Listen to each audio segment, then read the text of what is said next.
Daya kita mulai. Bismillahirrahmanirrahim. Assalamualaikum warahmatullahi wabarakatuh. Alhamdulillah wa kafa, salatu wassalamu ala rasulillah mustafa wa ala alihi wa sahbihi wa man wafa. La haula wa la quwata illa billah. Alhamdulillah, anak-anak sekalian, pada sore hari ini kita masih diberikan kesempatan oleh Allah sehingga kita bisa berkumpul bersama, bermuwajahah, bertatap muka pada majelis yang mulia, yakni majelis ilmu, dan bertepatan dengan saat-saat penuh berkah, yakni saat-saat menjelang berbuka. Karena dalam sebuah hadis disebutkan dalam saat puasa ini, saat kita puasa itu ada waktu-waktu mustajabah, yakni waktu-waktu ketika doa dipanjatkan, bertepatan dengan waktu itu doa kita lebih cepat terkabul. Di antaranya adalah menjelang saat-saat berbuka. Jadi ketika kita menjelang berbuka, perbanyaklah berdoa. Doa yang baik-baik, ya, perbanyaklah doa karena kita masuk pada waktu-waktu mustajabah. Jadi waktu-waktu doa itu ketika dipanjatkan lebih cepat terkabulkan. Maka perbanyaklah berdoa. Nah, anak-anak sekalian, kita pada hari ini atau pada sore ini kita lanjutkan kembali pengajian kita pada kitab Jawahirul Kalamiyah. Kita sampai pada lafal atau pertanyaan kaifal i'tiqadu bi ilmillahi ta'ala. Bagaimana meyakini dengan ilmu Allah, pengetahuan Allah Ta'ala. Kemarin sebagian sudah saya terjemahkan kan ya. Saya ulangi kembali, kaifa bagaimana, al-i'tiqadu meyakini, bi ilmillahi ta'ala dengan ilmu Allah Ta'ala. Huwa yakni atau yaitu an bahwasanya na'takida, kita meyakini annallaha bahwasanya Allah subhanahu wa ta'ala mausufun, disifati atau mempunyai sifat bi ilmi, mengetahui, wa annahu dan bahwasanya Allah bikulli dengan segala syai'in sesuatu, alimun maha mengetahui, alimun maha mengetahui. Ya'lamu dia mengetahui, dia Allah maksudnya ya. Dia mengetahui al-asya'a, segala al-asya'a, tiap-tiap sesuatu,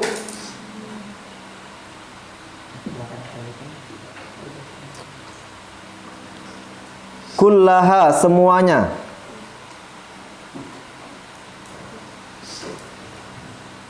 zahiraha baik yang lahir, yang dohir, yang nampak secara lahir, wa batina atau yang batin, yang tersembunyi,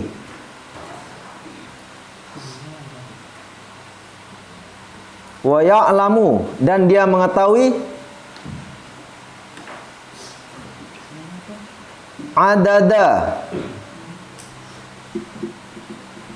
jumlah,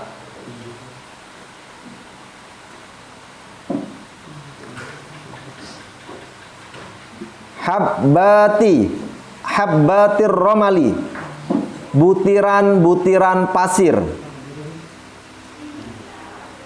Adada jumlah habbatir romali, butiran-butiran pasir.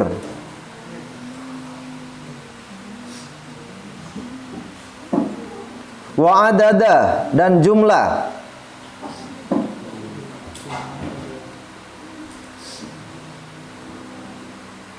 kotoroti, tetesan-tetesan, al-matori, hujan,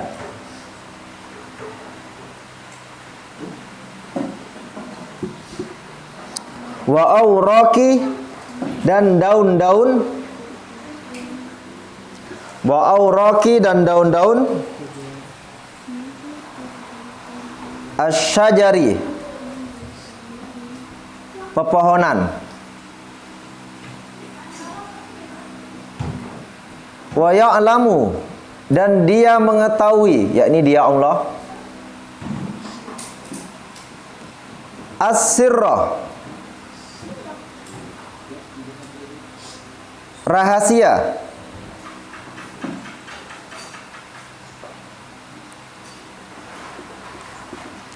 wa akhfa, dan yang lebih samar atau yang lebih rahasia. Allah mengetahui sesuatu rahasia atau yang lebih rahasia lagi, lebih samar lagi dari rahasia. La takhfa alaihi, la, tidak ada takhfa, yang samar, alaihi, atasnya Allah, khafiyatun, sesuatu yang samar. Maksudnya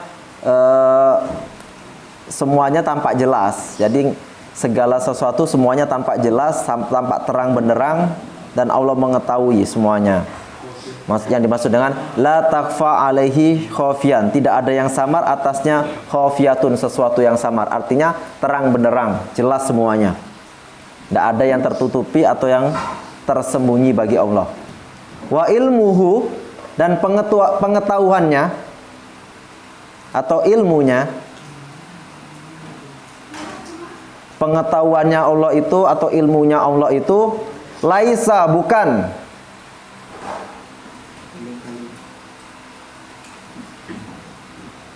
bimuktasabin, didapat dengan dicari atau diusahakan. Jadi ilmunya Allah, ilmu yang Allah dapatkan, ilmu yang Allah ketahui itu bukan hasil karena dicari. Seperti kita makhluk ini, manusia, kalau nggak mencari ilmu, baik ini di bangku sekolah atau dengan pengalaman, ya nggak dapat ilmu. Tapi Allah nggak seperti itu. Ilmunya Allah itu bukan hasil dari dicari atau diusahakan. Bahkan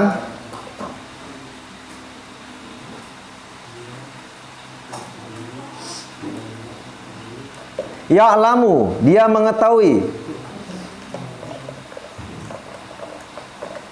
al-asya'a, segala sesuatu, ngantuk, fil azali,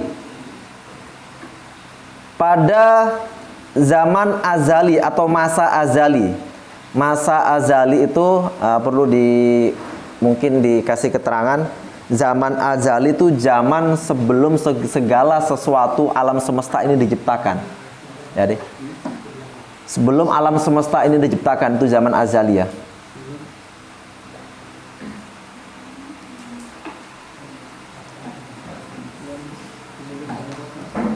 Qabla, sebelum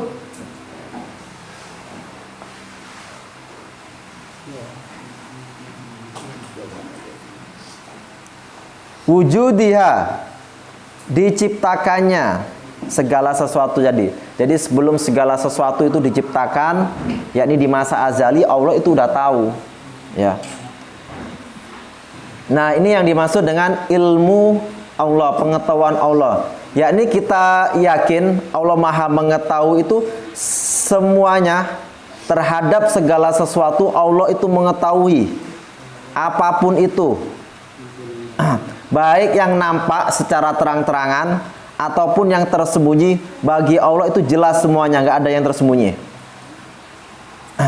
Bahkan termasuk apa yang terbesit dalam pikiran atau hati kalian, Allah itu udah tahu.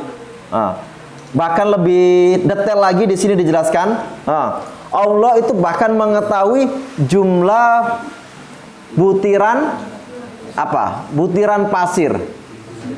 Allah mengetahui jumlah butiran pasir, ya, jumlah butiran pasir yang ada di alam semesta ini. Allah tahu semuanya. Nggak hanya itu, Allah juga tahu jumlah dedaunan yang ada di pohon-pohon. Itulah yang disebut dengan maha mengetahuinya Allah. Semuanya tahu, baik yang zahir ataupun yang batin. Termasuk jumlah tetesan air hujan. Bayangkan tetesan air hujan. Kalian bisa ngitung tetesan gerimis? Atau tetesan embun? Memang nggak bisa, kita ini terbatas, makhluk terbatas. Nah, makanya pengetahuan Allah ini tanpa batas. Maka wajar kalau disebut dengan Maha Mengetahui, ya. Allah tahu segala yang terrahasiakan. Bahkan yang lebih rahasia dari yang rahasia itu Allah tahu. Semuanya jelas bagi Allah. Tidak ada yang tersembunyi. Makanya kalau kita menyadari bahwa Allah itu Maha Mengetahui segala apa yang terjadi di muka bumi ini, Allah mengetahui, makanya kita harus senantiasa hati-hati, ya. Senantiasa kita merasa diawasi oleh Allah. Agar kenapa? Agar kita tidak mudah untuk berbuat dosa. Kalau kita merasa bahwa setiap gerak-gerik kita diperhatikan, diawasi oleh Allah, maka kita tidak mudah untuk berbuat dosa. Benar enggak?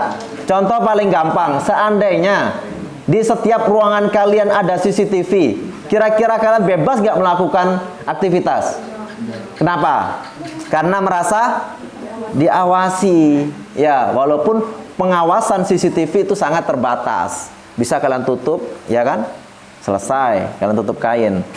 Nah, makanya kalau di sini kita menyadari bahwa setiap apa yang kita lakukan di muka bumi ini dipantau, diawasi, direkam oleh Allah, dan kelak nanti ditampilkan di semacam proyektor mungkin di mana, di akhirat kelak. Setiap amal kita nanti kan ditampilkan di depan umum kan. Kita yang kalau kita pelajari di hadis-hadis kan, nanti ketika kita dikumpulkan di akhirat sana, setiap amal kita nanti itu ditunjukkan. Amal saya ditunjukkan, baik buruk atau baiknya, amal fatir ditunjukkan, semuanya ditunjukkan di muka umum. Bayangkan, semua mengetahui amal baik atau buruk kita. Nah, betapa malunya ketika amal buruk kita ditampilkan di muka umum. Nah, sekarang jangan usah di muka umum. Ketika amal buruk kita ditampilkan di sini, malu enggak kalian? Saya ceritakan keburukan kalian. Bahkan mungkin bukan saya ceritakan, saya tampilkan macam melihat proyektor. Nah, ini loh, jam sekian hari ini dia melakukan ini. Sembunyi-sembunyi di kamar mandi. Nah, barangkali kan? Ayo. Nah, entah ngapain, entah makan kalau puasa-puasa gini kan? Nggak tahu, mana ada yang tahu. Atau ngambil punya orang, dimakan di kamar mandi. Nah, kita nggak tahu kan? Nah, bayangkan kalau kelak kita seperti itu. Karena nggak menutup kemungkinan kalau di dunia saja, kalau di dunia saja ya, dengan teknologi, semua aktivitas kita bisa terekam kan dengan kamera. Justru teknologi Allah lebih canggih lagi otomatis. Bisa jadi proyektornya itu raksasa kan. Bisa ditonton semua manusia dari zaman Adam, Nabi Adam sampai dengan Nabi Muhammad. Bayangkan, ditonton semua, disaksikan, nggak cuma itu, sambil diadili. Nah, makanya kalau kita menyadari hal ini bahwa Allah itu mengetahui segala sesuatu, nah, makanya kita harus berhati-hati, jangan sampai kita berbuat itu tanpa kontrol, ya. Setiap kita mau melakukan apa, dipikir-pikir dahulu. Ini kira-kira amalan yang kita lakukan ini baik enggak?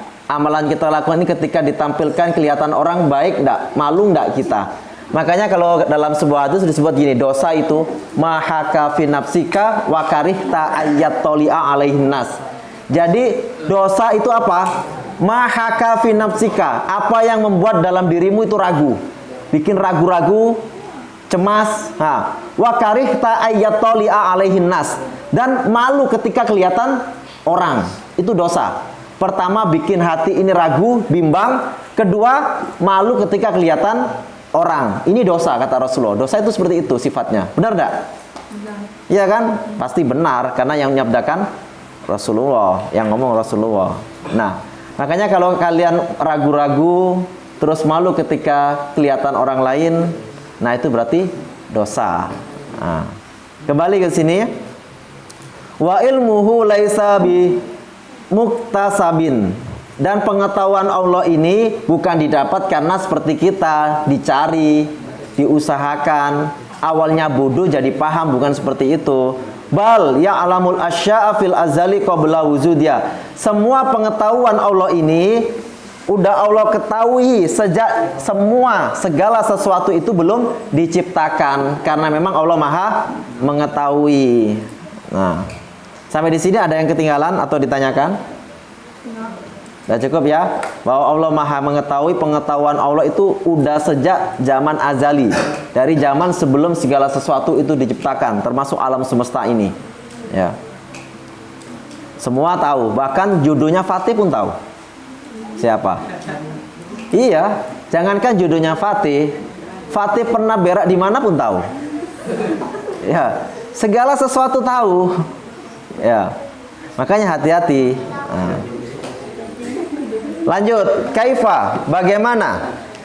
Al-i'tiqadu, meyakini biqudratillah, dengan kemampuan Allah atau dengan kekuasaan Allah. Ya, qudratillah bisa diartikan kemampuan atau kekuasaan Allah Ta'ala yang maha tinggi. Bagaimana kita meyakini hal itu? Jawabannya huwa, yakni an-na'taqida, bahwasanya kita meyakini annallaha, bahwasanya Allah Subhanahu wa ta'ala mausufun, disifati bil qudrati, dengan maha kuasa. Ya. Yang mana? Huwa, mulai huwa. Huwa yakni an, bahwasanya na'taqida, kita meyakini annallaha, bahwasanya Allah Subhanahu wa ta'ala, udah tahu kan Subhanahu wa ta'ala, mausufun, disifati atau mempunyai sifat bil qudrati, kuasa atau mampu. Wa annahu, dan bahwasanya dia, Allah yang dimaksud, ala kulli, ala atas kulli, segala syai'in, sesuatu, qadirun, maha kuasa. Ya. Ini bagaimana kita meyakini qudratillah Allah, yakni kodrat Allah, kemampuan Allah atau kekuasaan Allah. Caranya yakni dengan meyakini bahwasanya Allah itu kuasa atas segala sesuatu.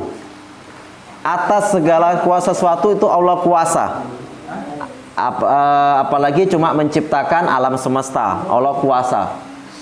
Nggak cuma itu, dalam yang nggak dipercaya atau nggak diyakini oleh beberapa orang, dan termasuk juga waktu itu orang kafir Quraisy kan, bahwasanya sesuatu yang mustahil menurut mereka, manusia atau makhluk yang sudah mati dihidupkan kembali. Mustahil nggak?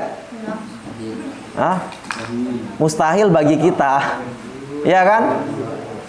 Tapi logika Allah enggak. Kalau menciptakan yang sebelumnya nggak ada, jadi ada aja gampang, apalagi mengadakan yang sebelumnya sudah ada, justru lebih mudah. Benar enggak? Kalau yang menciptakan sebelumnya dari yang nggak ada terus ada, Allah itu mudah kuasa, apalagi membangkitkan kembali atau mengadakan lagi sesuatu yang sebelumnya sudah ada. Sangat mudah sekali bagi Allah, ya kan? Nah, makanya Allah itu mampu atas segala sesuatu. Ini yang harus kita yakin. Yakin ya Allah itu segala sesuatu mampu, ya kan? Yang mustahil menurut manusia, yang mustahil menurut makhluknya, itu sangat mungkin bagi Allah. Nah, makanya kita harus yakin bahwa Allah itu kuasa atas segala sesuatu. Jadi jangan menilai kekuasaan Allah itu berdasarkan cara berpikir kita ya. Kalau menilai sesuatu kekuasaan Allah cara berpikir kita ya sikit-sikit kita mustahil, nggak mungkin. Pasti seperti itu, ya kan?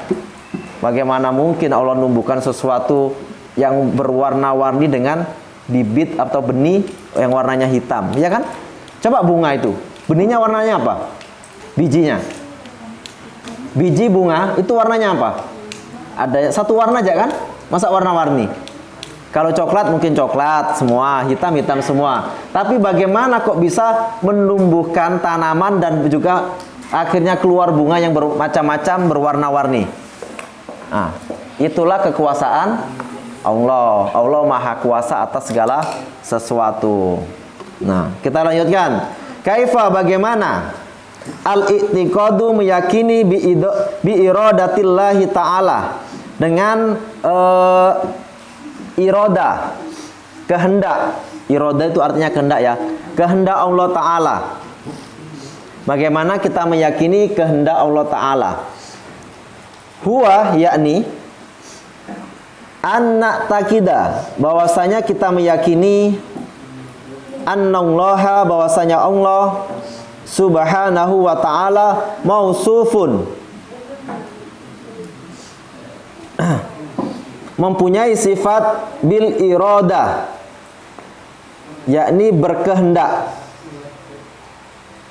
mempunyai sifat berkehendak atau kehendak di sini. Wa annahu, dan bahwasanya dia Allah muridun,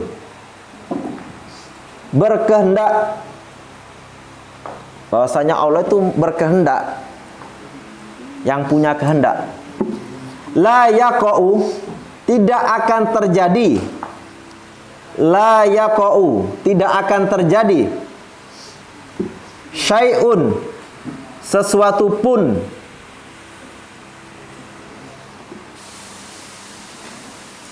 illa, kecuali bi iradatihi, dengan kehendaknya atau atas kehendaknya. Biasanya kita bilang atas izinnya kan. Tidak akan terjadi sesuatu pun kecuali dengan kehendaknya. Kebalikannya, fa ayyu syai'in, maka segala sesuatu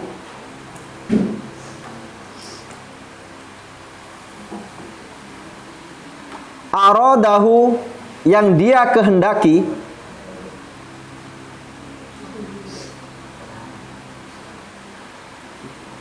kana, pasti terjadi atau terwujud.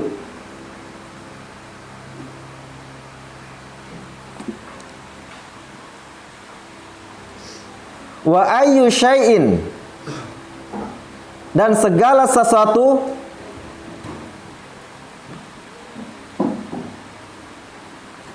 lam yuridhu, tidak dia kehendaki,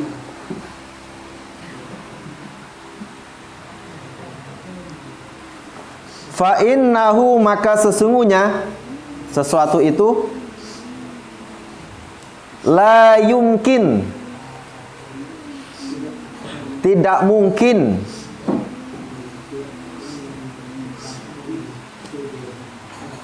an yakuna, terjadi atau terwujud. Jadi ini yang dimaksud dengan irada Allah, kehendak Allah. Yang dimaksud dengan kehendak Allah, kita meyakini ya bahwasanya Allah itu punya kehendak. Allah ini punya kemauan, ya. Allah Maha berkehendak. Tidak akan terjadi sesuatu pun kecuali dengan kehendak Allah. Segala sesuatu tanpa kehendak Allah tidak akan terjadi. Nah, sesuatu yang Allah kehendaki pasti terjadi, ya kan? Tapi segala sesuatu yang Allah tidak berkehendak, Allah nggak kehendaki, Allah nggak mau, pasti nggak bakal terjadi. Jadi semua ini atas kehendak Allah. Nah, kalau kita yakin dan menyadari bahwa segala sesuatu yang terjadi di muka bumi ini itu atas kehendak Allah, itu akan membuat kita lebih ridho dengan segala keputusan yang Allah tetapkan kepada kita, dengan segala takdir yang Allah tetapkan kepada kita, maka kita akan lebih ridho, lebih husnudon. Selama kita sudah berusaha berikhtiar dengan benar, kemudian kita gak bermaksiat, apapun hasilnya kita pasti ridho. Selama kita meyakini bahwa setiap yang terjadi di muka bumi ini atas kehendak Allah, kita tenang menjalani kehidupan ini. Oh, kita gagal, padahal kita sudah berusaha. Oh, ini atas kehendak Allah. Mungkin kita dari sini Allah menyuruh kita agar belajar dari kegagalan, ya kan? Atau saat kita berhasil, oh ini semua atas kehendak Allah, bukan karena kemampuan kita, ya kan? Semuanya atas kehendak Allah. Makanya sekali lagi, kalau kita menyadari segala sesuatu ini atas kehendak Allah, kita akan lebih tenang menjalani kehidupan. dan segala keputusan yang kita rasakan atau segala ketetapan yang ditetapkan kepada kita, kita lebih tenang. Atau kita dibuat gagal dalam ujian. Nah, itu memang udah kehendak Allah selama memang kita sudah berusaha ya. Bukan berarti mentang-mentang semua atas kehendak Allah terus kita nggak mau berusaha. Ya salah. Contoh paling gampang burung. Burung itu kalian perhatikan, untuk mendapatkan makan apakah dia berdiam diri di sarangnya? Enggak kan? Pagi-pagi dia berangkat cari makan, sore hari pulang dalam keadaan kenyang. Burung itu kita diajarkan tawakal seperti tawakalnya burung ya. Walaupun Allah itu berkehendak atas segala sesuatu, tapi kita juga harus ada ikhtiar, ada usaha. Bukan terus kita berdiam diri ya. Makanya saya tadi katakan, selama kita udah berikhtiar dengan benar, kemudian kita nggak bermaksiat, apapun hasilnya, apapun keputusannya, kita serahkan kepada Allah. Maka kita tenang, nggak perlu kita kecewa sama sekali. Nah, kalau kita sadar ya semua ini atas kehendak Allah. Saat ini kan masa-masa kalian itu apa? Masa kalian sekarang itu masa untuk apa? Masa untuk ura-ura, foya-foya. Masa kalian ini kan memang masa untuk belajar, ya kan? Kalian dititipkan di sini itu semata-mata untuk belajar. Ya cukup kerja kalian itu di sini belajar, fokus dengan belajar itu saja, ya. Nggak perlu memikirkan yang lainnya, ya kan? Apalagi kalian sibuk atau khawatir masalah jodoh. Nggak perlu khawatir, Bil. Semua itu atas kehendak Allah, ya. Allah yang tentukan. Jangan sampai minta maaf di masa yang seharusnya kalian ini untuk masa-masa belajar, kalian tersibukkan memikirkan memikirkan jodoh. Siapa deh jodohku deh? Jangan-jangan dia. Ya kan? Jangan-jangan dia jodohku. Kayaknya aku cocok banget sama dia. Ya kan? Nabil, misal Nabil ini ya, waktunya seharusnya untuk belajar, malam-malam malah dipikirkan, malah digunakan untuk membayangkan si dia. Lagi ngapain deh kira-kira dia ya? Jangan-jangan dia pun lagi mikirin aku. Contoh, Bil, gak usah tersinggung ya, gak usah marah. Contoh aja ya. Nggak perlu kita memikirkan hal-hal seperti itu. Itu menguras tenaga, buang-buang waktu, ya. Karena semua sudah Allah tetapkan. Sekalipun saat ini kita memikirkan dia, sekalipun saat ini kita berusaha mendapatkan dia, kalau nggak Allah tetapkan jodohnya dengan dia, ya nggak bakal terjadi, ya kan? Makanya cara paling gampang ya kita tenang ya, kita pasrahkan semuanya kepada Allah. Kita yakin kehendaknya Allah. Selama kita udah berikhtiar dengan benar, kita nggak bermaksiat kepada Allah, insya Allah Allah kasih pilihan, Allah kasih ketentuan yang terbaik buat kita. Makanya ini berhubung saya tadi menyinggung masalah jodoh ya, sama jodohnya Nabil kan. Bukan Bil ya. Berhubung saya menyinggung masalah jodoh, jadi gini, kalau kata guru saya dulu, cara terbaik untuk mendapatkan jodoh itu dengan memantaskan diri ya. Tahu memantaskan diri? Memantaskan diri, paham? Udah kita nggak usah kalut. Kalau kata guru saya dulu gini, malah gini. Kalau saat ini kita sibuk dan kalut masalah jodoh, bisa jadi jodoh kita saat ini pun sama kayak kita. Bisa jadi kayak gitu, sama. Ya, sama-sama kalut. Jadi sama-sama memikirkan jodoh, nggak memikirkan masa depan, nggak memikirkan masalah ilmu. Makanya kalian berhati-hati.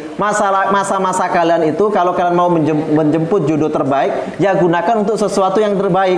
Logika kebalikannya gini, kalau saat ini kita disibukkan dengan ilmu, disibukkan dengan belajar, disibukkan dengan ibadah, bisa jadi jodoh kita saat ini pun lagi sama kayak kita. Enak nggak? Tahu-tahu tahu-tahu umur 25 ketemu. Oh, ternyata waktu itu 10 tahun yang lalu pun lagi sama-sama fokus belajar, sama-sama fokus menyiapkan masa depan. Nggak fokus mikirkan siapa. Ya. Makanya kalian saat ini nggak perlu mikirkan siapa jodohku, tapi yang kalian perlu pikirkan apa yang aku perbuat sekarang untuk masa depan kelak. Itu yang harus kalian pikirkan. Karena Allah itu maha berkehendak gimana pun. Misal ini Bil ya. Misal sampai saat ini Nabil ini misal ada seseahwat. Misal ada seseahwat yang udah diincar, diintai ini kan sama Nabil ini. Contoh Bil, gurau Bil ya. Contoh, ada seseahwat yang ini diincar sama Nabil. Bahkan mungkin ketika pulang pulsa pun dibelikan. Pulsa pun dibelikan, gak cuma pulsa dibelikan, mau lebaran pun dibelikan baju. Dan itu berlanjut dan itu hal seperti itu berlanjut sampai 10 tahun ke depan. Oh, terlalu lama Bil ya kalau 10 tahun ya. Nah, 10 tahun lah. Dan itu hal-hal seperti itu Nabi lanjutkan sampai 7 tahun ke depan. Tapi ujung-ujungnya ternyata 7 tahun ke depan seseahwat ini nikah sama orang lain. Nah, terus mau dikata apa? Ternyata Allah nggak berkehendak, kehendak Allah lain, nggak sama dengan kehendaknya Nabil, ya kan? Ternyata selama 7 tahun ini jagain jodoh orang. Makanya sama. Ini sekali lagi kembali ke kita juga semua ya. Kita di saat ini masa kalian itu masa-masa untuk belajar, menggali potensi, melejitkan bakat kalian. Fokus aja sama hal itu. Nanti bisa jadi jodoh kalian saat ini pun sama, lagi sama-sama fokus belajar, menggali potensi, mengasah kemampuan. Tahu-tahu ketemu 7 tahun berikutnya, sama-sama udah mapan, sama-sama udah dewasa, sama-sama sudah punya bekal. Enak enggak kalau kayak gitu? Enak mana? Yang kayak Nabil atau yang kayak yang kedua tadi? Enak yang kedua. Daripada kayak Nabil udah banyak biaya yang keluar, pikiran yang dicurahkan, ujung-ujungnya jagain jodoh orang. Belum lagi dosanya, iya kan? Belum lagi dosanya, dosa selama 7 tahun. Dosa memikirkan dia pikirannya. Sholat pun terpikirkan dia, iya kan? Ibadah pun memikirkan dia, karena dia, untuk dia. Iya kan? Pengen dilihat dia, diperhatikan dia. Hati-hati Bil ya. Udah sabar aja Bil. Yakin bahwa semua itu atas kehendak Allah. Ya, apa yang kita kehendaki belum tentu sama dengan kehendaknya. Ya. Dan apa yang jadi gini ya. Kalau disebutkan dalam Al-Qur'an tuh gini. Apa yang kita sukai belum tentu baik untuk kita. Apa yang kita benci belum tentu buruk untuk kita. Dan Allah Maha mengetahui apa yang terbaik untuk kita. Yakin saja. Ya, mungkin saat ini pahit, saat ini getir yang kita rasakan. Tapi belum tentu sesuatu yang pahit, yang getir itu justru buruk untuk kita. Betapa banyak awalnya yang kita sambut dengan berderai air mata, ujungnya kita sambut dengan, akhir-akhirnya kita sambut dengan sukacita. Kebalikannya, banyak yang awalnya kita sambut dengan sukacita, ujung-ujungnya justru membuat derai air mata. Makanya semuanya kalau kita yakin yang pertama tadi, Allah Maha mengetahui segala apa yang kita perbuat, dan Allah Maha berkehendak. Segala kehendaknya Allah itu pasti terjadi jika Allah berkehendak, dan gak bakal terjadi ketika Allah tidak berkehendak. Maka kita akan lebih tenang menjalani kehidupan, dan kita akan lebih ridho dengan segala takdir atau ketetapan yang Allah tetapkan kepada kita. Karena waktu ini udah menunjukkan pukul 5:30 dan 5 menit lagi kita berbuka puasa. Maka saya cukupkan sampai di sini. Mudah-mudahan di hari berikutnya kita bisa bertemu lagi pada majelis seperti ini lagi. Terima kasih. Assalamualaikum warahmatullahi wabarakatuh.